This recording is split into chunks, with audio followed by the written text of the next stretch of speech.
Welcome to this special edition of County Report This Week. I'm Sonia Burke. In the next half hour, we're going to recap some of the year's biggest stories in Montgomery County. We begin with a recent decision by local leaders to raise the minimum wage, a decision that has put Montgomery County on the national stage. Susan Kennedy reports.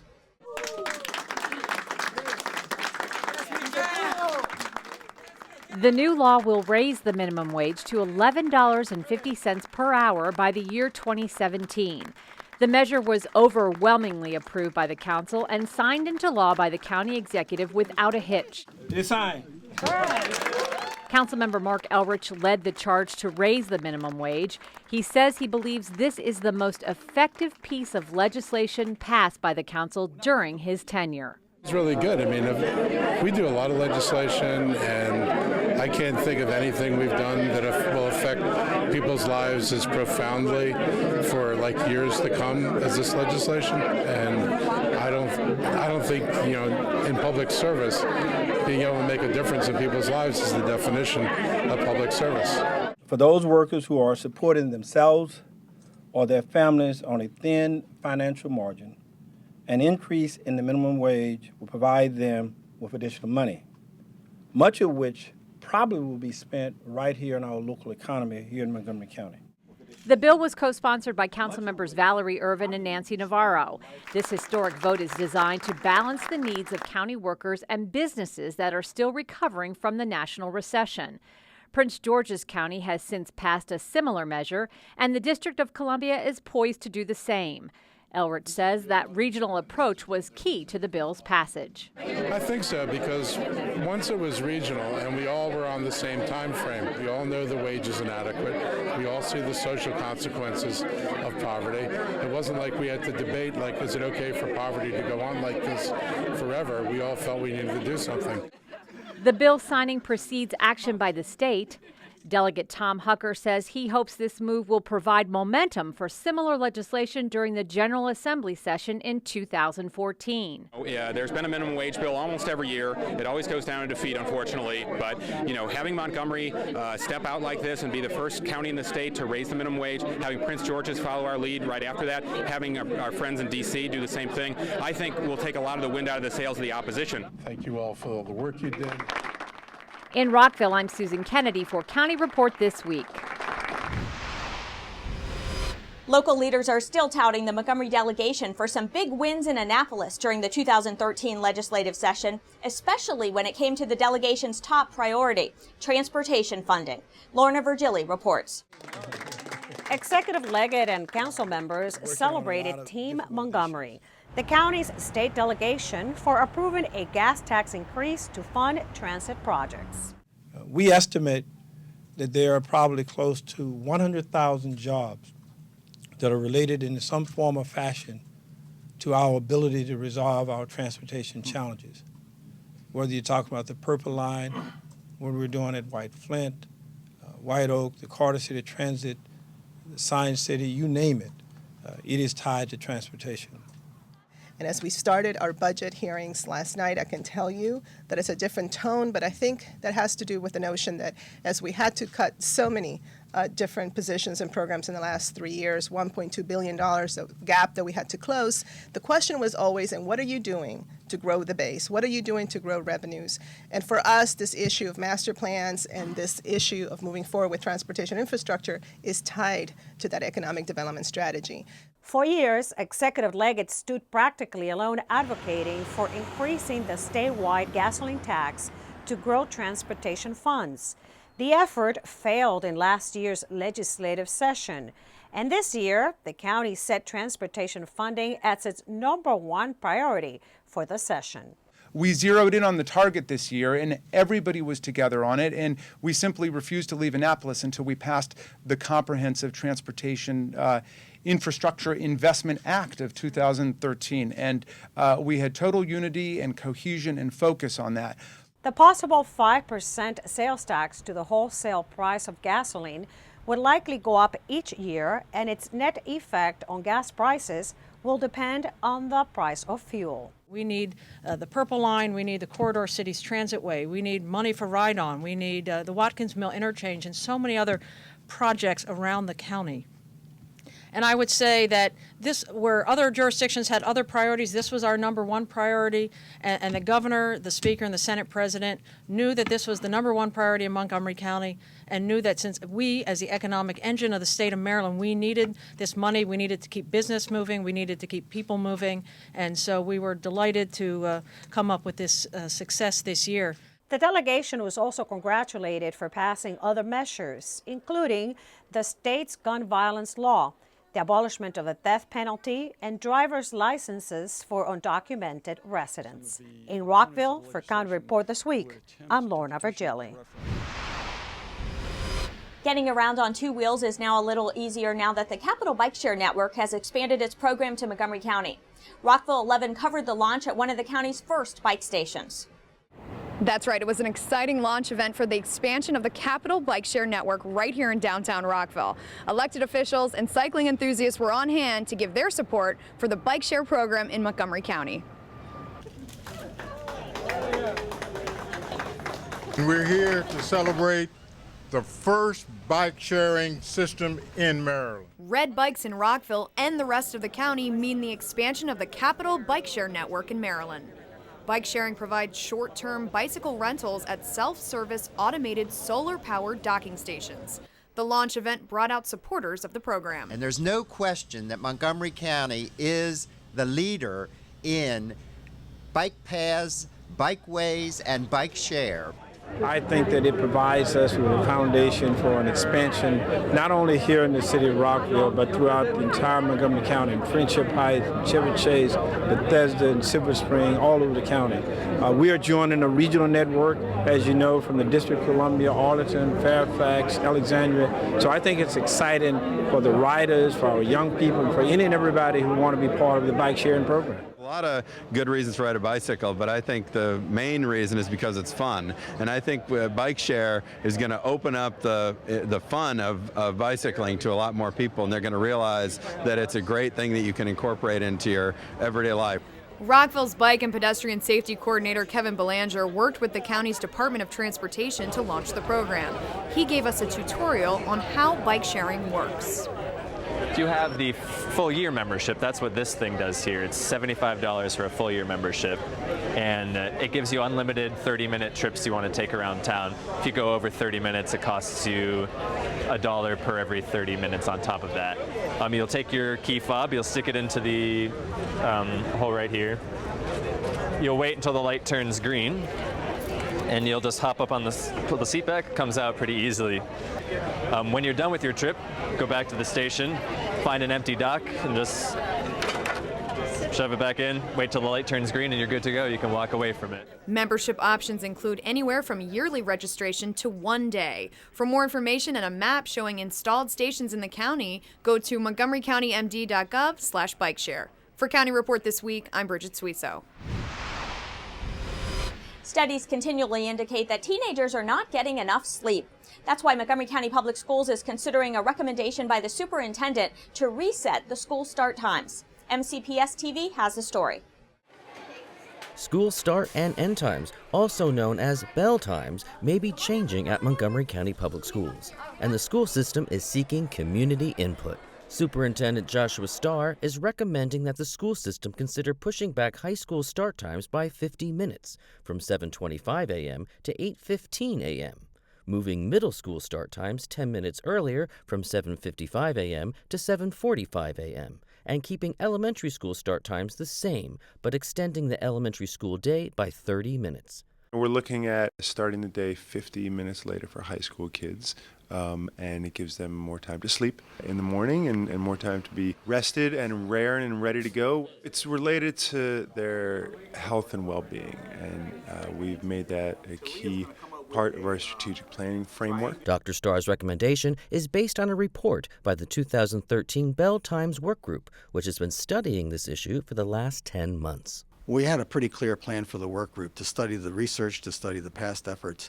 to look at what the opportunities were for us. Some of the benefits we hope to see would be that students at the high school level just feel happier and healthier. And that's been reported in other places where they've made these changes. Superintendent Starr spoke about the benefits of extending the elementary school day. Our kids at elementary school currently spend less time in school than just about every other jurisdiction in the state. And there's so much we could do with that time. The next step in the process is to get input from a broad array of stakeholders on Dr. Starr's recommendation, and to study the cost and operational impact of changing bell times. We're in the process of developing an outreach plan. It'll be extensive. We hope to go to every corner of Montgomery County and find out what people's thoughts and needs are. The outreach will include 4 public meetings, focus groups, surveys, and other opportunities for community input. Comments can also be emailed to belltimes@mcpsmd.org. This is a recommendation.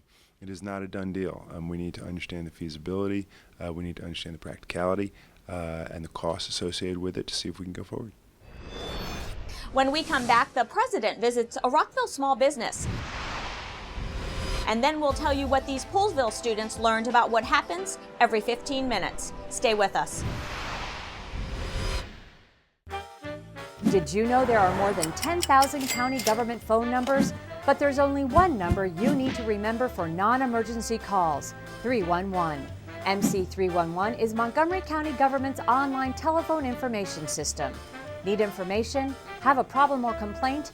Trying to locate a county government facility? Call 311. The call center is open Monday through Friday, 7 a.m. to 7 p.m. The website is available 24 hours a day, 7 days a week. Welcome back to this special edition of County Report This Week. I'm Sonia Burke, and we are showcasing some of the year's top events that took place right here in Montgomery County. It's not every day that the President of the United States comes to town. Earlier this year, President Obama visited a woman-owned construction company in Rockville, where he discussed the impact of the budget battle. Well, hello, Rockville. During the first week of the federal government shutdown, President Obama paid a visit to a Montgomery County construction company where he pressed Congress to end the shutdown. While many local leaders attended the invitation-only event, area residents, some of them furloughed employees, lined the streets outside M. Lewis Construction in hopes of catching a glimpse of the president's motorcade. I'm furloughed, so I wanted to come and show my support for him. I thought it was pretty neat. There's a lot of security here. Lots of security. The most exciting day of my life. I didn't get to see him at the inaugurations, you know. So for him to come to our backyard, I mean, this is just absolutely amazing. It was pretty neat. I mean, I work in the district. We see his motorcades go by a lot. But like I said, I'm kind of an amateur photographer, so I like to just get good shots. And I got a pretty good shot of him. If you could talk to him, do you have a message for him? Yeah, stay the course. Came down to see the president. I've never seen him before, so. I saw him in the back seat by himself. He was second car in, the limousine coming in. It's nice to see the president coming out and seeing what we are, what we're doing here and what our businesses do here in Rockville. The construction company employs about 250 workers, and its owners said they were honored to host the president. I feel a sense of overwhelming gratitude and awe that the president would take a look at companies like ourselves. They also praised Montgomery County officials. We are so delighted to be part of a county that is so business friendly and actively supports the business community. I think we can't stress that enough. And we're very pleased that the president singled them out as a great local business that's helping our economy grow strong.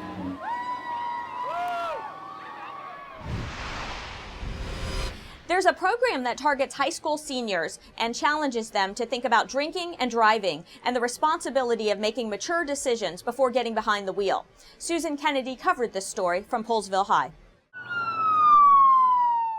It's a harsh reality. Every 15 minutes, someone dies in an alcohol-related accident. And to drive that point home, students from the Poolesville High SAD Club worked in conjunction with police and fire personnel to recreate a car accident with actual emergency and police vehicles responding.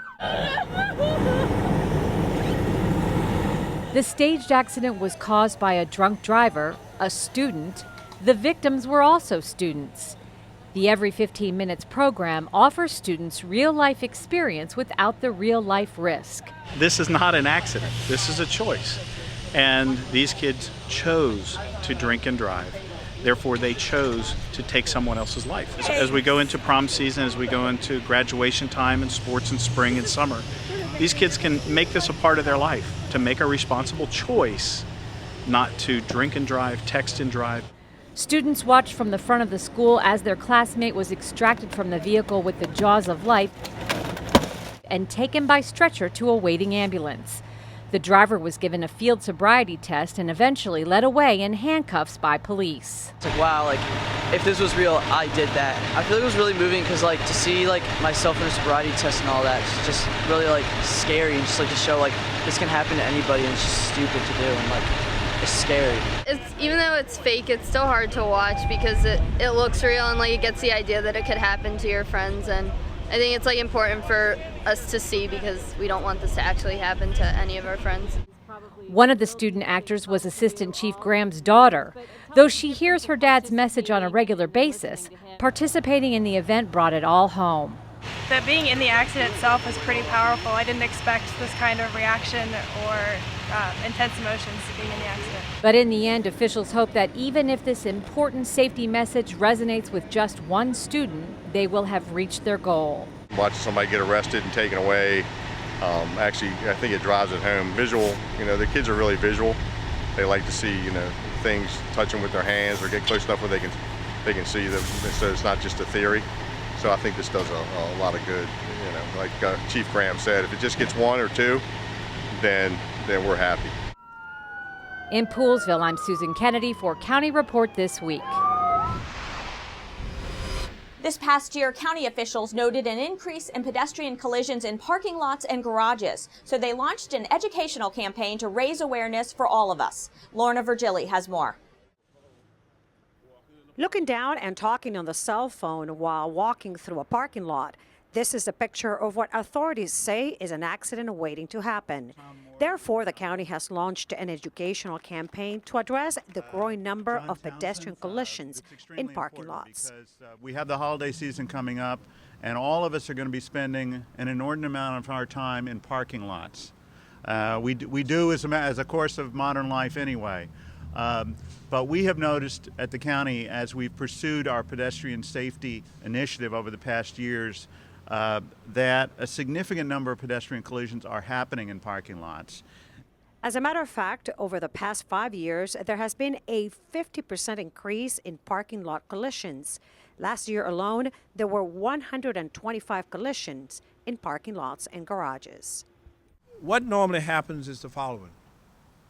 There are drivers who are not mindful of those who are walking, pedestrians. Pedestrians who are walking in between cars, disregarding the markings that you normally would see on the roads, assuming that it is safe. They have groceries and bags in their hands. They have iPods and earphones which they cannot hear, they cannot see, and the drivers do not see them. You do not have the eye-to-eye contact. And so it is an accident waiting to happen. The educational campaign features the message, don't run over people, don't get run over. And it consists of ride-on-bus ads, bus shelter ads, and safety tip cards, all aimed at drivers and pedestrians in English and in Spanish. Slow down and look around. You have to be seen to be safe, whether it's from distracted drivers or your own clothing. High visibility is a very important element here. Turns out that 80% of the time it is a driver's fault when it comes to parking lot collisions. When we're out on the street, we have a few more tools that we can use. We can write citations when someone commits a violation. We're at a bigger disadvantage in a parking lot because on private property, police can't write citations for these violations. So it's important for us to focus on prevention. It's important for us to focus on awareness and education. Thus, the county has partnered with several retail property managers and owners to bring the safety messages directly to drivers and pedestrians in parking lots. When we come back, we'll tell you about some changes to voting precincts. And a well-known weather personality brings the Today Show to a Montgomery County school. Montgomery County high school and middle school students compete for cash in the Keeping It Safe Under 21 Alcohol Prevention Coalition PSA contest. Middle school students can receive up to $500, while high school students can win up to $1,000. Entries must be 30 seconds in length. The message: prevent underage drinking. Entry forms and submission dates can be found online at montgomerycountymd.gov/KIS. Get your entries ready and remember to keep it safe. Welcome back to this end of the year special edition of County Report This Week. I'm Sonia Burke. We are recapping some of the events that made headlines this year in Montgomery County. After the 2010 census, the state of Maryland approved a new redistricting plan for local, state, and federal electoral districts. Lorna Virgili reports. Next time you head to cast your vote, make sure you have the correct polling place. The county's Board of Elections has implemented precinct boundary changes that will affect voters in Montgomery. So currently the Board of Elections are looking to realign precincts, possibility of merging precincts and or adding precincts between now and the gubernatorial primary elections, which is Tuesday, June 24th.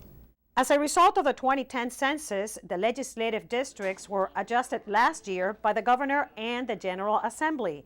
The realignment of the legislative district lines requires precinct boundary modifications in several Montgomery County election precincts. Even though the changes may confuse some voters, the Board of Elections highlights that there will be benefits to the new precinct assignments. Voters who will be impacted will be notified by the Board of Elections. We will send correspondence regarding those changes. In addition, I think it's important that voters will update their voter registration records. When doing that, we will send them a notification with the appropriate information to where they will vote, the name and address of their precinct. What's vital is that record in turn will become a sample ballot, and we mail that several weeks before an election with all the information and the sample shot of their specific ballot style. The new precinct changes will take effect on June 24th, 2014, which is primary election day in the state of Maryland. For more information, visit 777vote.org. Now we'll go to Forest Knolls Elementary School, where students and faculty welcome Today's Show host Al Roker. MCPS TV has the story. May 10th was a special day at Forest Knolls Elementary School in Silver Spring, as students and staff hosted celebrity weather personality Al Roker. Hey guys, thanks so much. We're at Forest Knolls Elementary School in Silver Spring, and it's time for the morning announcements. Roker, a stalwart on the Today Show and the Weather Channel, did a guest spot on the school radio show, served breakfast to students, and was serenaded by the Forest Knolls Choir.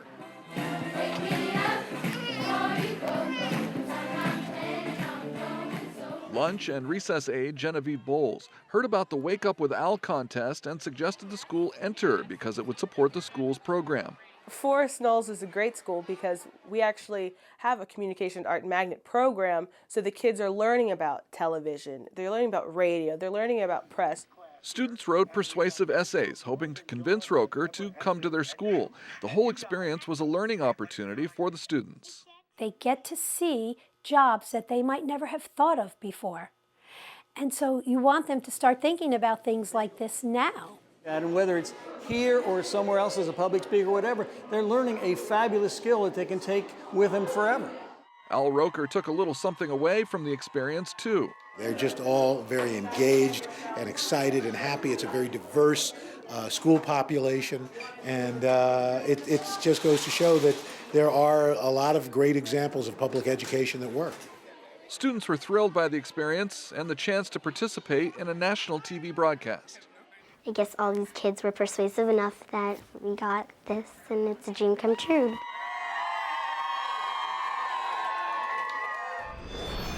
When we come back, the Gaithersburg Book Festival attracts well-known authors from around the country to Montgomery County for this annual event. And we'll go to Wheaton for the Salvadoran American Festival.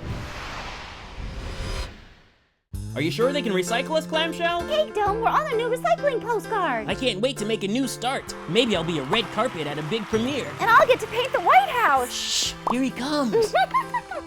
Now you can recycle more plastics in Montgomery County, including #1 PET plastics such as clamshells, deli containers, trays, lids, domes, and cups.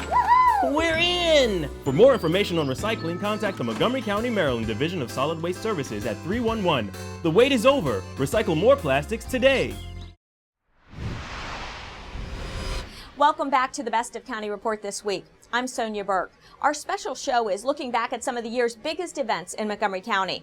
The Gaithersburg Book Festival just seems to get bigger and better each year. And in its 4th year, this literary event puts Montgomery County on the map as a cultural destination. We don't know. That's a mystery of the Bermuda Triangle. Children's authors Mac Barnett and John Sheska entertain an overflow tent at the Gaithersburg Book Festival. They were just 2 of the many featured authors. Other headliners included 2 of MTV's original VJs, authors Kitty Kelly, Daniel Hernandez Jr., Mark Shriver, Adele Griffin, Evan Thomas, Walter Dean Myers, Fred Bowen, comedian Jimmy Walker, and the list goes on and on. It's amazing to see, even on a rainy day like this, all these people wandering about with books in hand. How many book festivals feature a presentation from a king? A Silver Spring resident and one of only 3 women kings in the world, King Peggy told us her story is going to be made into a movie. Will Smith brother writes the book, and Queen Latifah will be playing me in the movie. We spotted the parents of Redskins quarterback RG3 reading to children in the Storytime tent. Throughout the day, book lovers came from all over to meet some of their favorite authors, and the authors did the same. I also like John Sheska, so I'm here to get my this signed. John Sheska is one of my favorite authors in the world. He's the reason I started writing picture books. Oh, what a great audience kids are. And it's so much fun to write funny stuff, which I love to write. Festival founder Judd Ashman reports this year's event set an attendance record. I think the day has been spectacular. I think what these guys have done is really given a gift to Gaithersburg. Had so much fun here. It's been so great to talk to some of the authors that are here. And it's terrific to emphasize books and literature and literacy, so it's something that we need to do more of as a country and as a community. Gaithersburg's leading the way. It's great. Speaking of popular festivals, the county hosted the Salvadoran American Day Festival at the Wheaton Triangle to commemorate and celebrate our county's growing Salvadorian community. Lorna Virgili has more. Sonia, thousands gathered in Wheaton to celebrate the Salvadoran American Day in Montgomery County. But the celebration and recognition was not only by our county, also by the state of Maryland. And this is signed this day by me, Isaiah Leggett, as county executive. Y lo proclamo así en este día como ejecutivo de este condado. Viva El Salvador! Viva El Salvador! The county hosted the festivities at the Wheaton Triangle. Since Salvadorans comprise the largest percentage of Hispanics in Montgomery, efforts are being made to reach out to this particular segment of the population. It really means a great deal because it reflects the fact that we are a very good and inclusive community for all people, that we want to treat everyone with dignity and respect. It also reflects the very strong heritage that we have in our community, the great diversity, and the strong role that the Salvadoran community plays in Montgomery County. We want to certainly recognize that. And today is a good chance to do that. I'm very proud to be here as a part of this celebration of the Salvadorian American Day. Because this government and this U.S. citizen has been recognizing the great achievement of the Salvadorian community to this country. Aside from traditional food and music, county agencies had a strong presence. Representatives from the Departments of Recreation and Police, as well as the Board of Elections, spent the day handing out information to residents. I'm going to be visiting the health fair, which is really important, particularly as we're trying to do the outreach and education on the Affordable Care Act and health reform, and also the screening that's being done. So I'm really excited about it. I appreciate Delegate Ana Sol Gutierrez for inviting me, for showing me around, and I'm just excited to be here today. In Wheaton, for County Report this week, I'm Lorna Virgili. Finally, mark your calendars for January 20th, 2014. That's when Montgomery County celebrates the Martin Luther King Jr. Day of Service. You can find out all kinds of ways you and your organization can get involved in area service projects by visiting the Montgomery Serves website. And with that, we close this special edition of County Report This Week. I'm Sonia Burke. We'll return in the new year with more Montgomery County stories from the hallways of government to the hearts of the people living in our communities. From all of us here at County Report This Week, we wish you a safe and happy holiday season. Thank you for watching.